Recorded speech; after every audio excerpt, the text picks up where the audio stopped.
The Illuminatus Trilogy by Robert Shea and Robert Anton Wilson. The Eye in the Pyramid. Book 1. Viravirong. The history of the world is the history of the warfare between secret societies. Ishmael Reed, Mumbo Jumbo. The first trip, or Keter, from Dealey Plaza to Watergate. The purple sage opened his mouth and moved his tongue, and so spake to them, and he said, The earth quakes, and the heavens rattle. The beasts of nature flock together, and the nations of men flock apart. Volcanoes usher up heat, while elsewhere water becomes ice and melts, and then on other days it just rains. Indeed, do many things come to pass. Lord Omar Khayyam Ravenhurst, KSC, The Book of Predictions, the honest book of truth. It was the year when they finally immanentized the eschaton. On April 1st, the world's great powers came closer to nuclear war than ever before, all because of an obscure island named Fernando Poo. By the time international affairs returned to their normal Cold War level, some wits were calling it the most tasteless April Fool's joke in history. I happen to know all the details about what happened, but I have no idea how to recount them in a manner that will make sense to most readers.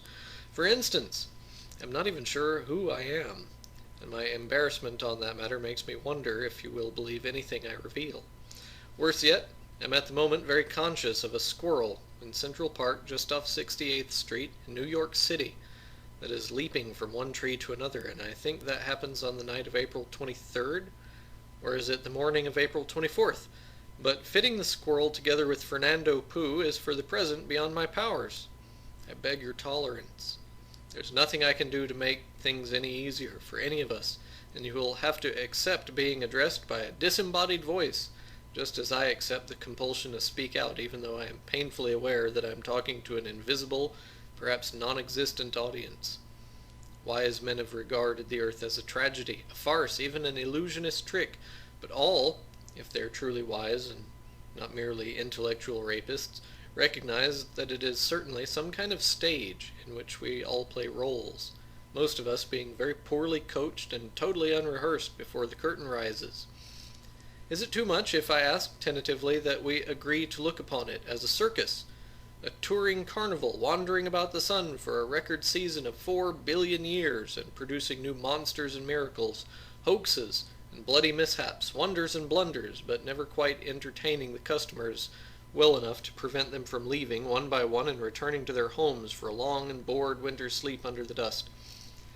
Then say, for a while at least, that I have found an identity as a ringmaster, but that crown sits uneasily on my head, if I have a head, and I must warn you that the troop is small for a universe this size, and many of us have to double or triple our stints, so you can expect me back in other guises.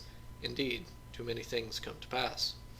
For instance, right now I'm not at all whimsical or humorous. I'm angry. I'm in Nairobi, Kenya, and my name is, if you will pardon me, Nkrumah Fubar. My skin is black. Does that disturb you? It doesn't me. And I am, like most of you, midway between tribalism and technology. To be more blunt, as a Kikuyu shaman moderately adjusted to city life, I still believe in witchcraft. I haven't yet the folly to deny the evidence of my own senses. It is April 3rd. Fernando Poo has ruined my sleep for several nights running, so I hope you will forgive me when I admit that my business at the moment is far from edifying, and is nothing less than constructing dolls of the rulers of America, Russia, and China. You guessed it. I'm going to stick pins in their heads every day for a month. If they won't let me sleep, I won't let them sleep. That is justice in a sense. In fact, the President of the United States had several severe migraines during the following weeks, but the atheistic rulers of Moscow and Peking were less susceptible to magic. They never reported a twinge. But wait! Here's another performer in our circus, and one of the most intelligent and decent in the lot. His name is unpronounceable, but you can call him Howard, and he happens to have been born a dolphin. He's swimming through the ruins of Atlantis, and it's April 10th already. Time is moving. I'm not sure what Howard sees, but it bothers him, and he decides to tell Hagbard Celine all about it. Not that I know at this point who Hagbard Celine is. Never mind. Watch the waves roll and be glad there isn't much pollution out here yet. Look at the way the golden sun lights each wave with a glint that curiously sparkles into a silver sheen, and watch the waves as they roll, so that it is easy to cross 5 hours of time in 1 second, and find ourselves amid trees and earth, with even a few falling leaves for a touch of poetry before the horror. Where are we? 5 hours away, I told you. 5 hours due west, to be precise, so at the same instant that Howard turns a somersault in Atlantis, Sarsaparilla Godzilla, a tourist from Simcoe, Ontario, she had the misfortune to be born a human being, turns a neat nosedive right here and lands unconscious on the ground. This is the outdoor extension of the Museum of Anthropology in Chapultepec Park, Mexico, DF, and the other tourists are rather upset about the poor lady's collapse. She later said it was the heat. Much less sophisticated in important matters than Nkrumah Fubar, she didn't care to tell anybody, or even to remind herself what had really knocked her over. Back in Simcoe, the folks always said that Harry Godzilla got a sensible woman when he married Sarsaparilla, and it is sensible in Canada, or the United States, to hide certain truths. No, at this point I had better not call them truths. Let it stand that she either saw or imagined she saw a certain sinister kind of tight grin or grimace cross the face of the gigantic statue of Tlaloc, the rain god. Nobody from Simcoe had ever seen anything like that before. Indeed, do many things come to pass. And if you think the poor lady was an unusual case, you should examine the records of psychiatrists, both institutional and private, for the rest of the month. Reports of unusual anxieties and religious manias among schizophrenics in mental hospitals skyrocketed, and ordinary men and women walked in off the street to complain about eyes watching them, hooded beings passing through locked rooms, crowned figures giving unintelligible commands, voices that claimed to be God or the devil, a real witch's brew, to be sure. But the sane verdict was to attribute all this to the aftermath of the Fernando Poo tragedy. The phone rang at 2:30 a.m. in the morning of April 24th. Numbly, dumbly, mopingly, gropingly, out of the dark I find and identify a body, a self, a task. "Goodman," I say into the receiver, propped up on one arm, still coming a long way back. "Bombing and homicide," the electrically inuncoid voice in the transmitter tells me. I sleep naked. Sorry about that. And I'm putting on my drawers and trousers as I copy the address. East 68th Street, near the Council on Foreign Relations.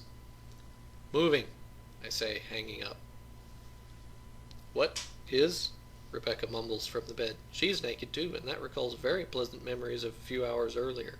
I suppose some of you will be shocked when I tell you I'm past 60 and she's only 25.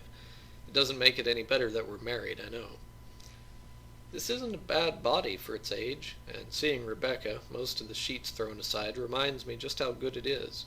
In fact, at this point, I don't even remember having been the ringmaster, or what echo I retain is confused with sleep and dream.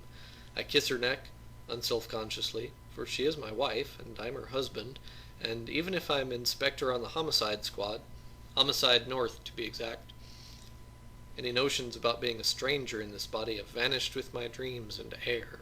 Into thin air. "What?" Rebecca repeats, still more asleep than awake. "Damn fool radicals again," I say, pulling on my shirt, knowing any answer is as good as another in her half-conscious state. She says, satisfied, turns over into deep sleep again. I washed my face somewhat, tired old man watching me from the mirror, and ran a brush through my hair. Just time enough to think that retirement was only a few years away, and to remember a certain hypodermic needle and a day in the Catskills with my first wife, Sandra, back when they at least had clean air up there. Socks, shoes, tie, fedora, and you never stopped mourning. As much as I loved Rebecca, I never stopped mourning Sandra. Bombing and homicide. What a mashugana world. Do you remember when you could just drive, at least in New York, at 3 in the morning without traffic jams? Those days were gone. The trucks that were banned in daytime were all making their deliveries now. Everybody was supposed to pretend the pollution went away before dawn. Papa used to say, "Saul, Saul, they did it to the Indians, and now they're doing it to themselves." Goish, nars. He left Russia to escape the pogrom of 1905, but I guess he saw a lot before he got out. He seemed like a cynical old man to me then, and I seem like a cynical old man to others now. Is there any pattern of sense in any of it? The scene of the blast was one of those old office buildings with Gothic and gingerbread styling all over the lobby floor. In the dim light of the hour, it reminded me of the shadowy atmosphere of Charlie Chan in the Wax Museum, and the smell hit my nostrils as soon as I walked in. A patrolman, lounging inside the door, snapped to attention when he recognized me. "Took out 17th floor, part of the 18th," he said. "Also a pet shop here on ground level. Some freak of dynamics. Nothing else is damaged down here, but every fish tank went. That's the smell." Barney Muldoon, an old friend with the look and mannerism of a Hollywood cop, appeared out of the shadows. The tough man, nowhere as dumb as he liked to pretend, which was why he was head of the bomb squad. "Your baby, Barney?" I asked casually. "Looks that way. Nobody killed. Call went out to you because a clothier's dummy was burned on the 18th floor, and the first car here thought it was a human body." "Wait, George Dorn is screaming." Saul's face showed no reaction to the answer, but poker players at the Fraternal Order of Police had long ago given up trying to read the inscrutable Talmudic countenance. As Barney Muldoon, I knew how it would feel if I had a chance to drop this case on another department and hurry home to a beautiful bride like Rebecca Goodman. I smiled down at Saul. His height would keep him from appointment to the force now, but the rules were different when he was young. I added quietly, "There might be something in it for you, though." The fedora ducked as Saul took out his pipe and started to fill it. All he said was, "Oh?" "Right now," I went on, "we're just notifying missing persons, but if what I'm afraid of is right, it'll end up on your desk after all." He struck a match and started puffing. "Somebody missing at this hour might be found among the living in the morning," he said between drags. The match went out, and shadows moved where nobody stirred. "And he might not in this case," Muldoon said. "He's been gone 3 days now." "Irishman your size can't be any more subtle than an elephant," Saul said wearily. "Stop tantalizing me. What have you got?" "The office that was hit," Muldoon explained, obviously happy to share the misery, "was a magazine called Confrontation. Kinda left of center. This was probably a right-wing job and not a left-wing one. But the interesting thing is that we couldn't reach the editor, Joseph Malik, at his home. When we called one of the associate editors, what do you think he told us? Malik disappeared 3 days ago. His landlord confirms it. He's been trying to get hold of Malik himself because there's a no pets rule there and the other tenants are complaining about his dogs. So if a man drops out of sight and then his office gets bombed, I kind of think the matter might come to the attention of the homicide department eventually, don't you?" Saul grunted. "Might and might not," he said. "I'm going home. I'll check with missing persons in the morning to see what they've got." The patrolman spoke up. "You know what bothers me most about this? The Egyptian mouth breeders." "The what?" Saul asked. "The pet shop," the patrolman explained, pointing to the other end of the lobby. "I looked over the damage, and they had one of the best collections of rare tropical fish in New York City. Even Egyptian mouth breeders." He noticed the expression on the faces of the two detectives, added lamely, "If you don't collect fish, you wouldn't understand, but believe me, an Egyptian mouth breeder is pretty hard to get these days, and they're all dead in there." "Mouth breeder?" Muldoon asked incredulously. "Yes. You see, they keep their young in their mouths for a couple of days after birth, and they never swallow them. That's one of the great things about collecting fish. You get to appreciate the wonders of nature." Muldoon and Saul looked at each other. "It's inspiring," Muldoon said finally, "to have so many college graduates on the force these days." The elevator door opened and Dan Pricefixer, a red-headed young detective on Muldoon's staff, emerged, carrying a metal box. "I think this is important, Barney," he began immediately with just a nod to Saul. "Damned important. I found it in the rubble, and it had been blown partly open, so I looked inside." "And?" Muldoon prompted. "It's the freakiest bunch of inter-office memos I ever set eyes on. Weird as tits on a bishop." "This is going to be a long night," Saul thought suddenly with a sinking feeling. "A long night and a heavy case." "Want a peek?" Muldoon asked him maliciously. "You better find a place to sit down," Pricefixer volunteered. "It'll take you a while to go through them." "Let's use the cafeteria," Saul suggested. "You just have no idea," the patrolman repeated. "The value of an Egyptian mouth breeder?" It's rough for all nationalities, man or fish, Muldoon said in one of his rare attempts to emulate Saul's mode of speech. He and Saul turned to the cafeteria, leaving the patrolman looking vaguely distressed. His name is James Patrick Hennessy, and he's been on the force 3 years. He doesn't come back into this story at all. He had a 5-year-old retarded son whom he loved helplessly. You see 1,000 faces like his on the street every day and never guess how well they're caring for their tragedies. And George Dorn, who once wanted to shoot him, is still screaming.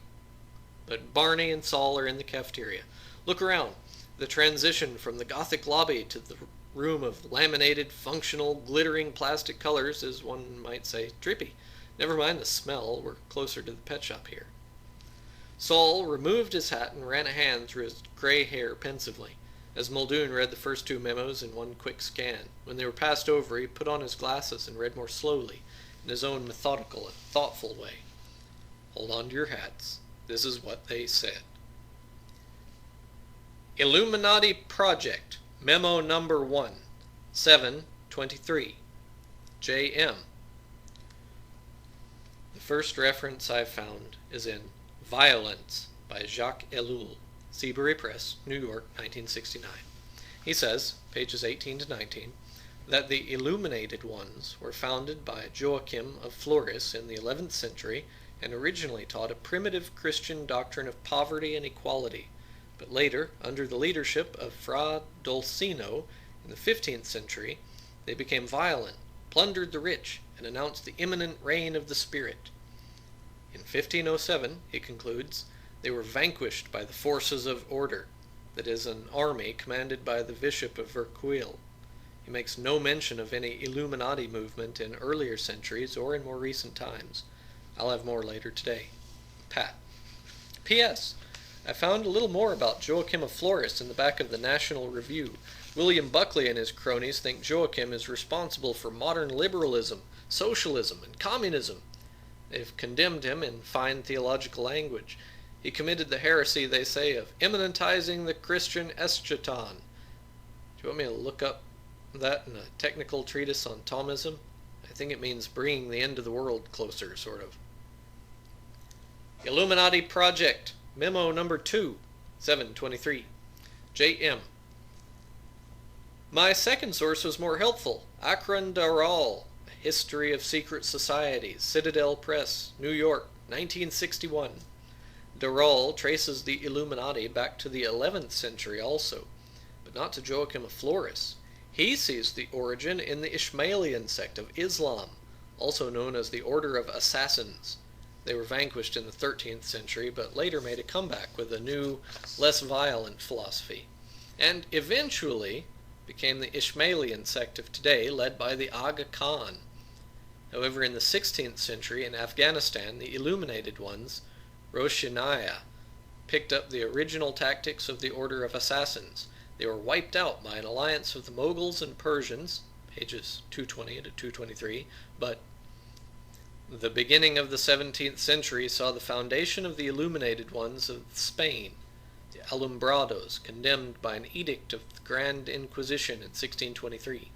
In 1654, the Illuminated Guerinettes came into public notice in France, and finally, the part you're most interested in, the Bavarian Illuminati was founded on May Day, 1776, in Ingolstadt, Bavaria, by Adam Weishaupt, a former Jesuit.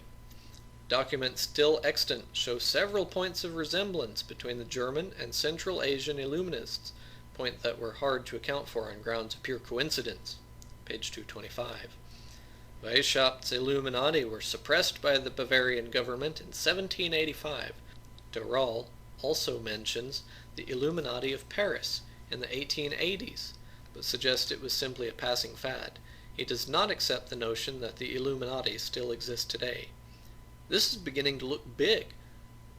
Why are we keeping the details from George? Pat. Saul and Muldoon exchanged glances. Let's see the next one, Saul said. He and Muldoon read together.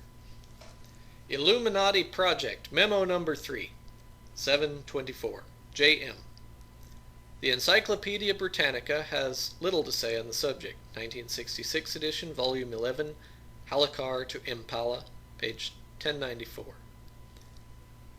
Illuminati, a short-lived movement of Republican free thought founded on May Day 1776 by Adam Weishaupt, professor of canon law at Ingolstadt and former Jesuit. From 1778 onward they began to make contact with various Masonic lodges, where under the impulse of A. Neig, one of their chief converts, they often managed to gain a commanding position. The scheme itself had its attractions for literary men like Goethe and Herder, and even for the reigning dukes of Gotha and Weimar. The movement suffered from internal dissension and was ultimately banned by an edict of the Bavarian government in 1785. Pat. Saul paused. "I'll make you a bet, Barney," he said quietly, "that Joseph Malik, who vanished, is the JM these memos were written for." "Sure," Muldoon replied scornfully. "These Illuminati characters are still around, and they got him. Honest to God, Saul," he added. "I appreciate the way your mind usually pole vaults ahead of the facts, but you can ride a hunch just so far when you're starting from nothing." "We're not starting from nothing," Saul said softly. "Here's what we got to start with. 1, he held up a finger. "A building is bombed. 2, another finger. "An important executive disappeared 3 days before the bombing. Already, there's an inference, or 2 inferences. Something got him, or else he knew something and was coming for him and he ducked out. Now look at the memos. Point 3, he held up another finger. "A standard reference work, the Encyclopedia Britannica, seems to be wrong about when the Illuminati came into existence. They say 18th century Germany, but the other memos trace it back to, Spain in the 17th century, France in the 17th century, then in the 11th century, back to Italy, and halfway across the world to Afghanistan. So we've got a second inference. If the Britannica is wrong about when the thing started, they may be wrong about when it ended. Now put these 3 points and 2 inferences together," and the Illuminati got the editor and blew up his office. "Nuts, I still say you're going too fast." "Maybe I'm not going fast enough," Saul said. "An organization that has existed for a couple of centuries minimum and kept its secrets pretty well hidden most of that time might be pretty strong by now." He trailed off into silence, closed his eyes to concentrate. After a moment he looked at the younger man with a searching glance. Muldoon had been thinking too. "I've seen men land on the moon," he said. "I've seen students break into administration offices and shit in the dean's wastebasket.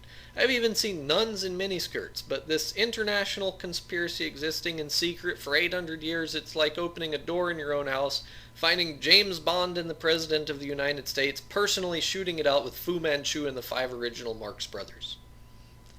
"You're trying to convince yourself, not me, Barney. It sticks out so far you could break into 3 pieces and each one would be long enough to goose somebody up in the Bronx. There is a secret society that keeps screwing up international politics. Every intelligent person has suspected that at one time or another. Nobody wants war anymore, but wars keep happening. Why? Face it, Barney, this is the heavy case we've always had nightmares about. It's cast iron. If it were a corpse, all 6 pallbearers would get double hernias at the funeral. Well?" Saul prompted. "Well, we're either going to have to do something or get off the pot, as my sainted mother used to say." It was the year when they finally imminentized the eschaton. On April 1st, the world's great powers came closer to nuclear war than ever before, all because of an obscure island named Fernando Poo. But while all other eyes turned to the UN building in apprehension and desperate hope, there lived in Las Vegas a unique person known as Carmel. His house was on Date Street and had a magnificent view of the desert, which he appreciated. He liked to spend long hours looking at the wild, cactused wasteland, although he did not know why. If you told him that he was symbolically turning his back upon mankind, he would not have understood you, nor would he have been insulted. The remark would merely be irrelevant to him. If you added that he himself was a desert creature like the Gila monster and the rattlesnake, he would have grown bored, classified you as a fool. To Carmel, most of the world were fools who asked meaningless questions and worried about pointless issues. Only a few, like himself, had discovered what was really important: money, and pursued it without distraction, scruple, or irrelevancy. His favorite moments were those like This night of April 1st, when he sat and tallied his take for the month and looked out his picture window occasionally at the flat sandy landscape, dimly lit by the lights of the city behind him, in this physical and emotional desert he experienced happiness, or something as close to happiness as he could ever find.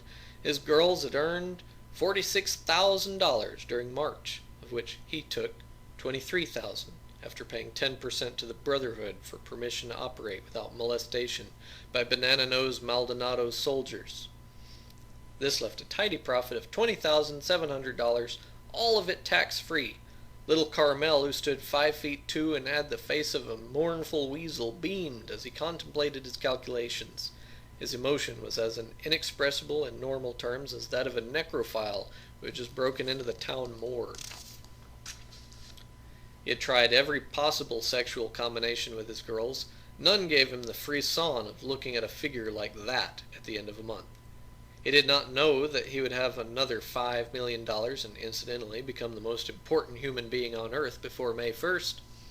If you tried to explain it to him, he would have brushed everything else aside and asked merely, "The $5 million, how many throats do I have to cut to get my hands in it?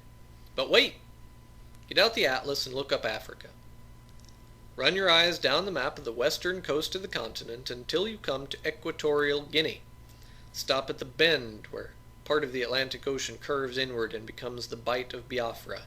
You'll note a chain of small islands. You'll further observe that one of these is Fernando Poo. There, in the capital city of Santa Isabel, during the early 1970s, Captain Ernesto Tequila y Mota carefully read and reread Edward Luttwak's Coup d'etat, practical handbook, and placidly went about following Luttwak's formula for a perfect coup d'etat in Santa Isabel. He set up a timetable, made his first converts among other officers, formed a clique, began the slow process of arranging things so that officers likely to be loyal to Equatorial Guinea would be on assignment at least 48 hours away from the capital city when the coup occurred. He drafted the first proclamation to be issued by his new government. It took the best slogans of the most powerful left-wing and right-wing groups on the island and embedded them firmly in a tapioca-like context of bland liberal conservatism. It fit Luttwak's prescription excellently, giving everybody on the island some small hope that his own interests and beliefs would be advanced by the new regime. And after 3 years of planning, he struck. The key officials of the old regime were quickly, bloodlessly, placed under house arrest. Troops under the command of officers in the cabal occupied the power stations and newspaper offices. The inoffensively fascist, conservative, liberal, communist proclamation of the new People's Republic of Fernando Poo went forth to the world over the radio station in Santa Isabel. Ernesto Tequila y Mota achieved his ambition. Promotion from captain to generalissimo in one step. Now, at last, he began wondering about how one went about governing a country. He would probably have to read a new book, and he hoped there was one as good as Luttwak's treatise on seizing a country. That was on March 14th. On March 15th, the very name of Fernando Poo was unknown to every member of the House of Representatives, every senator, every officer of the cabinet, and all but one of the Joint Chiefs of Staff. In fact, the president's first reaction when the CIA report landed on his desk that afternoon was to ask his secretary, "Where the hell is Fernando Poo?" Saul took off his glasses, polished them with a handkerchief, conscious of his age and suddenly more tired than ever. "I outrank you, Barney," he began. Muldoon grinned. "I know it's coming." Methodically, Saul went on. "Who on your staff do you think is a double agent for the CIA?" "Robinson, I'm sure of. And Lehrman, I suspect." "Both of them go. We take no chances." "I'll have them transferred to Vice Squad in the morning. How about your own staff?" "3 of them, I think, and they go too." "Vice Squad will love the increase in manpower." Saul relit his pipe. "One more thing. We might be hearing from the FBI." "We might indeed." "They get nothing." "You're really taking me way out on this one, Saul." "Sometimes you have to follow your hunches. This is going to be a heavy case. Agreed?" "A heavy case." Muldoon nodded. "Then we do it my way." "Let's look at the 4th memo," Muldoon said tonelessly, then read, "Illuminati Project Memo Number 4. 7/24. J.M. Here's a letter that appeared in Playboy a few years ago. The Playboy Advisor, Playboy, April 1969, pages 62 to 64. I recently heard an old man of right-wing views, a friend of my grandparents', assert that the current wave of assassinations in America is the work of a secret society called the Illuminati. He said that the Illuminati have existed throughout history, own the international banking cartels, have all been 32nd degree Masons, and were known to Ian Fleming, who portrayed them as Spectre in his James Bond books, for which the Illuminati did away with Mr. Fleming. At first all this seemed like a paranoid delusion to me, then I read it in the New Yorker that Alan Chapman, one of Jim Garrison's investigators in the New Orleans probe of the John Kennedy assassination, believes that the Illuminati really exist. Playboy, of course, puts down the whole idea as ridiculous and gives the standard Encyclopedia Britannica story that the Illuminati went out of business in 1785. Pat. Price Fixer stuck his head in the cafeteria door. "Minute?" he asked. "What is it?" Muldoon replied. "Peter Jackson's out here. He's the associate editor I spoke to on the phone. He just told me something about his last meeting with Joseph Malik, the editor, before Malik disappeared." "Bring him in," Muldoon said. Peter Jackson was a black man. Truly black. Not brown or tan. He was wearing a vest in spite of the spring weather. He was also very obviously wary of policemen. Saul noted this at once and began thinking about how to overcome it, and at the same time he observed an increase of blandness in Muldoon's features, indicating that he too had noted it and was prepared to take umbrage. "Have a seat," Saul said cordially, "and tell us what you just told the other officer."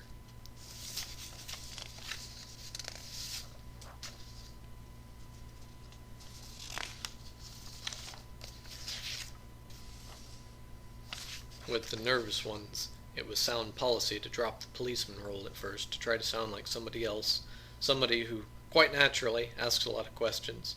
Saul began slipping into the personality of his own family physician, which he usually used at such times. He made himself feel a stethoscope hanging about his neck. "Well," Jackson began in a Harvard accent, "this is probably not important. It may be just a coincidence." "Most of what we hear is just unimportant coincidence," Saul said gently, "but it's our job to listen." "Everybody but the lunatic fringe has given up on this by now," Jackson said. "It really surprises me when Joe told me what he was getting the magazine into." He paused and studied the two impassive faces of the detectives. Finding little there, he went on reluctantly. "It was last Friday. Joe told me he had a lead that interested him, and he was putting off a staff writer on it. He wanted to reopen the investigation of the assassination of Martin Luther King and the Kennedy brothers." Saul carefully didn't look at Muldoon, and just as carefully moved his hat to cover the memos on the table. "Excuse me a moment," he said politely, and left the cafeteria. He found a phone booth in the lobby and dialed his home. Rebecca answered after the third ring. She obviously had not gotten back to sleep after he left. "Saul?" she asked, guessing who would be calling at this hour.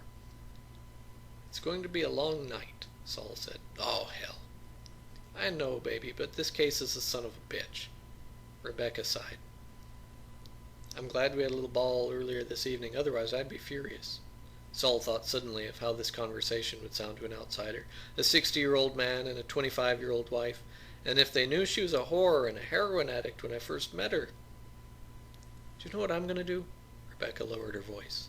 "I'm going to take off my nightgown and throw the covers to the foot of the bed and lie here naked thinking about you and waiting." Saul grinned. "A man my age shouldn't be able to respond to that after doing what I did earlier." "But you did respond, didn't you?" Her voice was confident and sensual. "I sure did. I won't be able to leave the phone booth for a couple of minutes." She chuckled softly and said, "I'll be waiting." "I love you," he said, surprised as always at the simple truth of it in a man his age. "I won't be able to leave the phone booth at all if this keeps up," he thought. "Listen," he added hurriedly. "Let's change the subject before I start resorting to the vices of a high school boy. What do you know about the Illuminati?" Rebecca had been an anthropology major, with a minor in psychology, before the drug scene had captured her and she fell into the abyss from which he'd rescued her. Her erudition often astonished him. "It's a hoax," she said. A what? A hoax. A bunch of students at Berkeley started it back around 66 or 67. No, that's not what I'm asking. The original Illuminati in Italy and Spain and Germany in the 15th to 18th centuries, you know? Oh, that's the basis of the hoax.